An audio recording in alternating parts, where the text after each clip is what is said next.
ನೀವು ಏನನ್ನು ದಾನ ಮಾಡಿದರೆ ಏನು ಪ್ರಯೋಜನ? ದಾನ ಮಾಡಿದರೆ ಬಡತನ, ಸಾಲ ಬಾಧೆ ದೂರವಾಗುತ್ತದೆ. ವಸ್ತ್ರದಾನ ಮಾಡುವುದರಿಂದ ಆಯುಷ್ಯ ವೃದ್ಧಿಯಾಗುತ್ತದೆ. ಜೇನು ದಾನ ಮಾಡಿದರೆ ಪುತ್ರ ಸಂತಾನ ಪ್ರಾಪ್ತಿಯಾಗುತ್ತದೆ.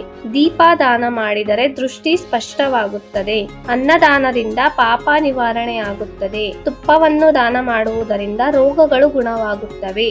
ಹಾಲು ದಾನ ಮಾಡುವುದರಿಂದ ದುಃಖ ದೂರವಾಗುತ್ತದೆ. ಮೊಸರು ದಾನ ಮಾಡಿದರೆ ಸಂತೋಷ ಹೆಚ್ಚಾಗುತ್ತದೆ. ಹಣ್ಣುಗಳನ್ನು ದಾನ ಮಾಡಿದರೆ ಬುದ್ಧಿ ಮತ್ತು ಸಿದ್ಧಿ ಸಿಗುತ್ತದೆ. ಚಿನ್ನವನ್ನು ದಾನ ಮಾಡುವುದರಿಂದ ಕುಟುಂಬದ ಸಂತೋಷ ಹೆಚ್ಚಾಗುತ್ತದೆ. ಬೆಳ್ಳಿ ದಾನ ಮಾಡಿದರೆ ಮಾನಸಿಕ ಚಿಂತೆ ದೂರವಾಗುತ್ತದೆ.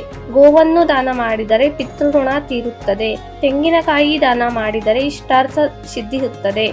ನೆಲ್ಲಿಕಾಯಿಯನ್ನು ದಾನ ಮಾಡಿದರೆ ಜ್ಞಾನೋದಯವಾಗುತ್ತದೆ.